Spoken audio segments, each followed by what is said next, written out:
सच्ची खुशी क्या विशाखा को भूलकर खुश रह पाया वसंत।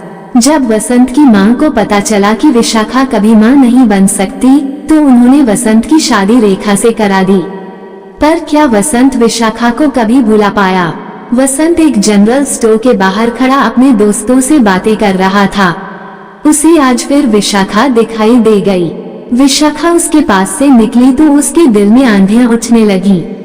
उसने पहले भी कई बार आते जाते विशाखा को देखकर सोचा, धोखेबाज, कहती थी मेरे बिना जी नहीं सकती, अब यही सब अपने दूसरे पति से कहती होगी। बकवास करती हैं ये औरतें। फिर अगले ही पल उसके मन से आवाज आई कि तुमने भी तो अपनी दूसरी पत्नी से यही सब कहा था। बेवफा तुम हो या विशाखा।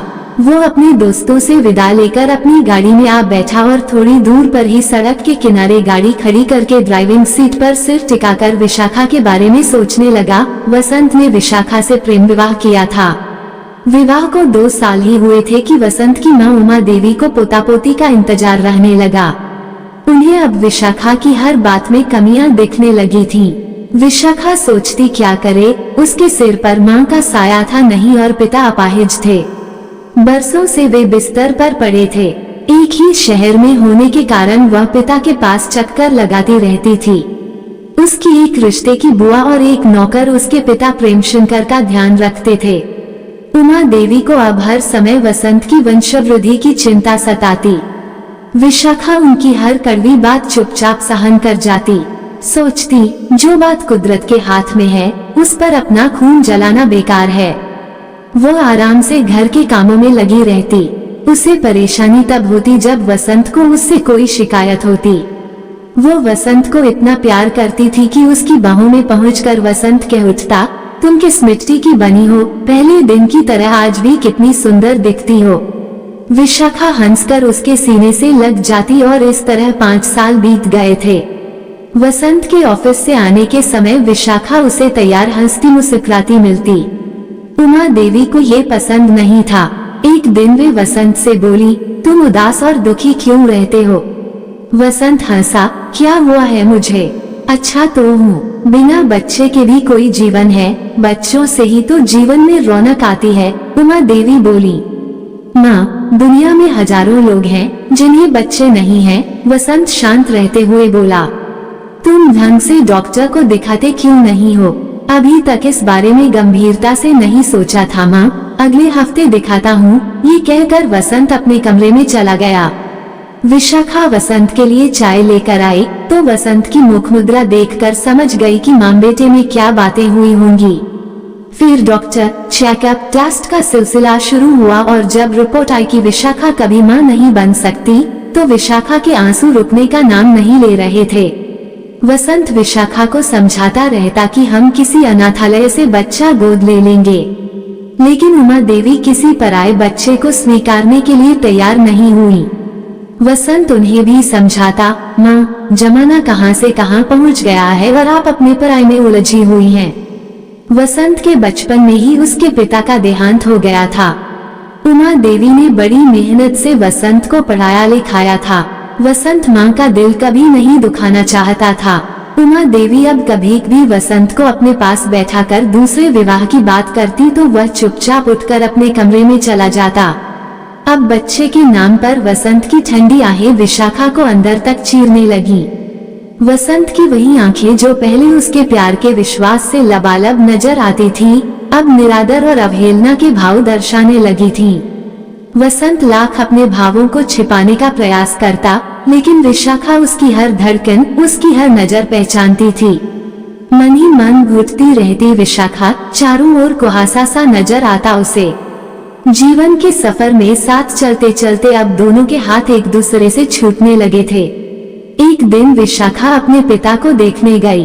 उनकी तबीयत बहुत खराब थी। वसंत ने फोन पर कह दिया, जितने दिन चाहो उतने दिन रह लो।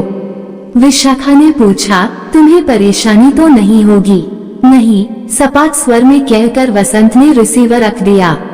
विशाखा हैरान रह गई कि ये वही वसंत है जिसने इतने सालों में 2 दिन के लिए भी पिता के पास नहीं छोड़ा था।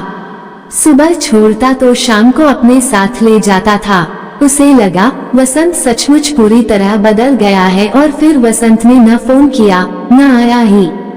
विशाखा फोन करती तो अन्ना सा हाँ में जवाब देकर रिसीवर रख देता।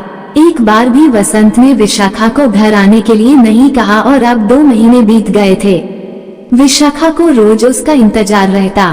प्रेमशंकर बोल तो नहीं सकते थे मगर देख तो सकते थे। उनकी हालत बिगड़ती जा रही थी। आंखों में विशाखा के प्रति चिंता व दुख साफ दिखाई देता था।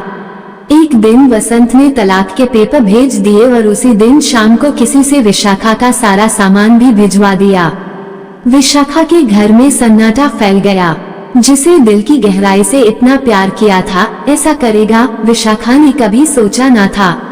इतना बड़ा धोखा। जिस आदमी को इतना प्यार किया, जिसके सुख में सुखी दुख में दुखी हुई, वही आदमी इतना बदल गया। वो जितना सोचती उतना ही उलझती जाती। फिर अपने को समझाने लगती अगर मैं गलत नहीं हूँ तो मैं इतनी दुखी क्यों हूँ। तलाक के पेपर फिर आंखों के आगे घूम गए। वह छटपटाती बेचैन असहाय सी सुबकती रही। इतना बड़ा विस्फोट पर कहीं कोई आवाज नहीं। बाहर से सब कुछ कितना शांत पर भीतर ही भीतर बहुत कुछ टूटकर बिखर गया। पिता की बिगड़ती हालत देखकर वह और दुखी हो जाती। थोड़े समय बाद तलाक भी हो गया। उसे पता चला कि वसंत ने दूसरा विवाह कर लिया है। रात भर वह रोती से सकती रही। वसंत के साथ बिताया एक पल याद आता रहा। प्रेमशंकर को अस्पताल में दाखिल कराना पड़ा। उन्होंने अपने वकील सिद्धार्थ गुप्ता को बुला लिया और घर व किराए पर चढ़ी हुई सारी दुकानें विशाखा के नाम कर दी। उनकी आंखों में विशाखा के लिए चिंता साफ दिखाई देती। सिद्धार्थ गुप्ता शहर के प्रसिद्ध वकील थे। उम्र में विशाखा से कुछ ही बड़े थे, लेकिन बहुत ही सहृदय व सुलझे हुए इंसान थे। इस पूरी दुनिया में प्रेमशंकर को सिद्धार्थ से ज्यादा भरोसा किसी पर न था। वे जब भी आते, विशाखा ने देखा था प्रेमशंकर की चिंता कुछ कम हो जाती थी। विशाखा के विवाह के बाद भी सिद्धार्थ ही प्रेमशंकर का हर तरह से ध्यान रख रहे थे। प्रेमशंकर सिद्धार्थ को सालों से जानते थे। विशाखा से सिद्धार्थ की जितनी भी बातें होती प्रेमशंकर के बारे में ही होती। विशाखा तलाकशुदा है ये वे जानते थे, लेकिन विशाखा से इस बारे में उन्होंने कभी कुछ नहीं पूछा था। वसंत के दुख के साथ साथ पिता की आंखों में बसी चिंता विशाखा को और व्याकुल किए रहती। उसकी बुआ और नौकर घर संभालते रहे। वो अस्पताल में प्रेमशंकर के पास थी। सिद्धार्थ आते जाते रहते। एक दिन सिद्धार्थ जाने लगे तो विशाखा बोली, एक व्यक्तिगत प्रश्न पूछना चाहती हूँ आपसे। सिद्धार्थ ने देखा प्रेमशंकर नींद में है और विशाखा बहुत परेशान है। वह कुछ कहने की हिम्मत जुटा रही है, अतः बोले, पूछिए, आपने विवाह क्यों नहीं किया। सिद्धार्थ को एक झटका सा लगा, लेकिन फिर धीरे से बोले, कोई मजबूरी थी। कहकर वे जाने लगे तो विशाखा ने तेजी से आगे बढ़कर कहा, क्या आप मुझे बता सकते हैं। सिद्धार्थ वहीं अपना बैग रखकर बैठ गए और फिर धीरे धीरे बोले, कुछ लोग कमियों के साथ पैदा होते हैं और अगर मैं विवाह की योग्य होता तो सही समय पर विवाह कर लेता। आप मेरी बात समझ गई होंगी। हाँ सिद्धार्थ साहब, ऐसा सिर्फ पुरुषों के साथ ही नहीं, स्त्रियों के साथ भी तो होता है। मैं भी कभी माँ नहीं बन सकती, इसी कारण मेरा तलाक हो गया। मैंने हर संभव तरीके से विवाह को बचाने का प्रयत्न किया, लेकिन बचा नहीं सकी। सिद्धार्थ ने हैरान होकर उसकी तरफ देखा तो विशाखा ने कहा, क्या आप मेरे साथ विवाह कर सकते हैं। विशाखा, आप होश में तो हैं। बहुत सोच समझ कर कह रही हूँ, मेरे पापा की जान मुझ में अटकी है। आप तो वकील हैं, ये जानते हैं कि एक अकेली औरत को दुनिया कैसे परेशान करती है। अगर आप मुझसे विवाह कर लेंगे तो हम दोनों को एक जीवन साथी और उससे भी बढ़कर एक दोस्त मिल जाएगा। हम अच्छे दोस्तों की तरह जीवन बिता लेंगे। बस आपका साथ मांग रही हूँ, मुझे और कुछ नहीं चाहिए। क्या आप मेरी बात मान सकते हैं। सिद्धार्थ ने विशाखा को गौर से देखा, उसके सच्चे चेहरे को परखा और फिर मुस्कुरा दिए। शीघ्र ही दोनों का विवाह हो गया और विवाह के कुछ समय बाद ही प्रेमशंकर ने हमेशा के लिए आंखें बंद कर ली। विशाखा सिद्धार्थ के घर आ गई। घर वैसा ही था जैसा औरत के बिना होता है। नौकर तो थे, लेकिन विशाखा का हाथ लगते ही घर चमक उठा।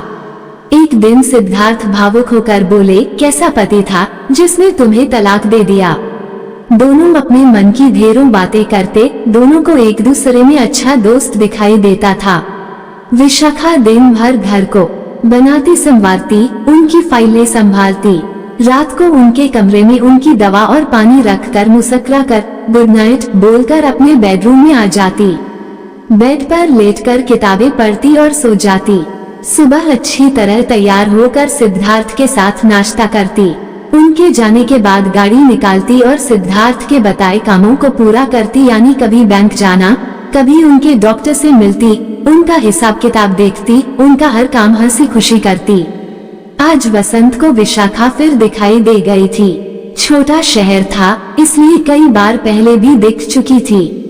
ऑफिस से उठकर इधर उधर घूमना वसंत की आदत बन गई थी। न जाने क्यों अब भी जब कभी विशाखा को देख लेता, दिल में एक फांस सी चुभती। कई महीने तो विशाखा उसे नजर नहीं आई थी। वैसे उसने सुन लिया था कि उसने शादी कर ली है और बहुत खुश रहती है। न जाने क्यों उसे विशाखा की शादी से दुख पहुंचा था। शहर के किसी चौराहे पर, किसी मार्केट में विशाखा कभी भी नजर आ ही जाती थी अपने पति के साथ, किसी नई सहेली के साथ, तो कभी अकेली कार में। उसके शरीर पर शानदार कपड़े होते और चेहरे पर शांति। वसंत का दिल जल कर रह जाता। ऐसी सुख शांति तो उसके जीवन में नहीं आई थी। आज भी जब विशाखा उसके सामने से निकली तो उसका दिल चाहा कि वो उसका पीछा करे, बिल्कुल उसी तरह जैसे विवाह से पहले करता था। गाड़ी खड़ी करके वसंत बेचैनी में टहलता सड़क पर दूर निकल गया। सड़क के पार उसकी नजर ठिठक गई। विशाखा बैंक से आ रही थी। वसंत तेजी से सड़क पार करके उस तरफ बढ़ा जहां विशाखा अपनी गाड़ी में बैठने वाली थी। जैसे ही विशाखा गाड़ी में बैठकर गाड़ी स्टार्ट करने लगी, वसंत ने नॉक किया। विशाखा देखती रह गई। वो कभी सोच भी नहीं सकती थी कि इस तरह वसंत से मुलाकात हो जाएगी। वो कुछ बोल ही नहीं पाई। वसंत ने कहा, क्या गाड़ी में बैठकर बात कर सकता हूँ? विशाखा ने पल भर सोचा, फिर कहा, नहीं, आपको इस तरह बात करने का कोई हक नहीं है अब। वसंत को धक्का सा लगा। वो टूटे स्वर में बोला, बस थोड़ी देर, फिर खुद ही उतर जाऊंगा। कौन सी बातें आपको 3 साल बाद याद आ गई हैं? वसंत बैठता हुआ बोला, बहुत बदल गई हो। क्या खुश हो अपने जीवन से? कैसा है तुम्हारा पति? वे बहुत अच्छे हैं और उन्हें बच्चे की भी कोई इच्छा नहीं है। बच्चे के लिए वे पत्नी को धोखा देने वाले इंसान नहीं हैं, विशाखा ने सख्त स्वर में कहा। वसंत झूठ नहीं बोल सका, कोई बात ना बना सका। चोर की तरह अपने दिल का हर राज उगलने लगा। विशाखा, मुझे देखो, मैं खुश नहीं हूँ। विशाखा ने पलटकर उसकी तरफ देखा। सच में वो खुश नहीं लग रहा था। उसका हुलिया ही बदल गया था। वो बहुत सुंदर हुआ करता था, लेकिन आज बदसूरत और बेहाल लग रहा था। विशाखा, वसंत शर्मिंदा सा बोला, ये तो ठीक है कि बच्चे दुनिया का सबसे बड़ा उपहार हैं, लेकिन सिर्फ तुम्हारी खुशी के लिए मैं इस सच से आंखें फेर लिया करता था। लेकिन जब माँ ने दूसरे विवाह की बातें की तो मेरी इच्छा भी जाग उठी। मेरे जुड़वां बच्चे हुए। मैंने दुनिया की सबसे बड़ी खुशी देख ली है, फिर भी मैं टूट गया हूँ। मंजिल पर पहुँचने के बाद भी भटक रहा हूँ, क्योंकि मेरी पत्नी रेखा बहुत ही कर्कश स्वभाव की है। वो समझती है मैंने बच्चों के लिए ही शादी की है। उसे अपने सिवा किसी का ख्याल नहीं। कहती है कि बच्चे तुम्हारी जिम्मेदारी हैं। बहुत ही फूहड़ और बदमिजाज लड़की है। माँ से बात बात पर उसका झगड़ा होता है। वही घर जो तुम्हारी उपस्थिति में खुश और शांत नजर आता था, अब कलह का अड्डा लगता है। घर जाने का मन नहीं होता। तुमने मेरा इतना ख्याल रखा था कि मैं बीते दिन याद करके रात भर सो नहीं पाता हूँ। बहुत दिन बाद मुझे पता चला कि संसार की सबसे बड़ी खुशी तुम्हारे जैसी पत्नी है। मैं तुम्हें कभी नहीं भूल सका और मानता हूँ कि बच्चे का न होना इतनी बड़ी कमी नहीं जितनी बड़ी तुम्हारे जैसी पत्नी को ठुकराना है। विशाखा ने बेरुखी से पूछा, क्या यही वे बातें हैं जो आप करना चाहते थे? विशाखा, मुझे यकीन है तुम भी मेरे बिना खुश तो नहीं होगी। मैंने तुमसे अलग होकर अच्छा नहीं किया। हम अच्छे दोस्तों की तरह तो रह सकते हैं ना। अच्छे दोस्तों की तरह से मतलब और कुछ तो हो नहीं सकता, कुछ समय तो एक दूसरे के साथ बिता ही सकते हैं। मैं तुम्हें अब भी प्यार करता हूँ विशाखा। तुम्हारे लिए प्यार जैसा पवित्र शब्द एक खेल बनकर रह गया है। मेरे पति का प्रेम कितना शक्तिशाली है तुम सोच भी नहीं सकते। उनके निश्चल निर्मल प्रेम के प्रति मेरा मन श्रद्धा से भर उठा है। हमारे रिश्ते में विश्वास, समर्पण, आदर, अपनापन है और जब भी मैं उनके साथ होती हूँ तो मुझे लगता है कि मैं एक घनी छाया में बैठी हूँ, निश्चिंत, सुरक्षित और बहुत खुश। कहते कहते विशाखा ने वसंत की तरफ का दरवाजा खोल दिया। अब आप जा सकते हैं। वसंत ने कुछ कहना चाहा, लेकिन विशाखा पहले ही बोल पड़ी, अब और नहीं। और फिर वसंत के उतरते ही उसने गाड़ी आगे बढ़ा दी और अपने दिल में सिद्धार्थ के प्रेम की भीनी भीनी सुगंध से सराबोर घर पहुंची तो सिद्धार्थ उसे देखते ही मुस्कुरा दिए। विशाखा को लगा कि कुछ पल आंखों में तैरता प्यार भी कभी भी पूरा जीवन जीने के लिए काफी होता है। लेकिन इस बात को सिर्फ खुशनुमा पलों को जीने वाले ही समझ सकते हैं। आपको ये कहानी कैसी लगी हमें कमेंट कर जरूर बताएं। इसी तरह की अच्छी कहानियाँ आप यहाँ पर पढ़ सकते हैं। यहाँ उपस्थित शिक्षाप्रद कहानियाँ आपका मनोरंजन करने के साथ दिशा भी देंगी। तो बने रहिए हमारे साथ और हमारे प्रयास को सफल बनाएं।